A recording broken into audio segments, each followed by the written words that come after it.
আল্লাহ আমার রব, এই রবি আমার সব। আসসালামু আলাইকুম রহমতুল্লাহি ওয়া বারাকাতুহু। জানাজা অধ্যায়। আমরা ক্ষণস্থায়ী, আমাদের মৃত্যু যে কোনো সময় আসতে পারে, যার জন্য আমাদের এই মাসলা মাসাইলগুলো জানা বেশি জরুরি। যখন কারো মৃত্যুর সময় ঘনিয়ে আসে, তখন তার পা কেবলামুখী করে চিৎ করে শোয়া দিবে, মাথার নিচে কিছু রেখে উঁচু করে দিবে যাতে মুখ কেবলামুখী হয়ে যায়, আর তার পাশে বসে উঁচু আওয়াজে কালেমা পাঠ করতে থাকবে।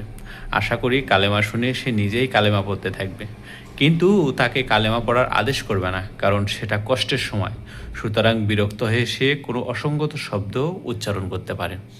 প্রিয় বন্ধুরা, প্রিয় ভাই এবং বোনেরা, মাসালার যে বিষয়টি রয়েছে, মৃত্যুর সময় যখন ঘনিয়ে আসবে তখন ওই ব্যক্তিকে কিবলামুখী করে শোয়াই দিতে হবে, মাথার নিচে কিছু রেখে যাতে সে কিবলামুখী হয়ে থাকতে পারে সে ব্যবস্থা করে দিতে হবে, এবং তার পাশে বসে উঁচু আওয়াজ কালেমা পাঠ করতে হবে।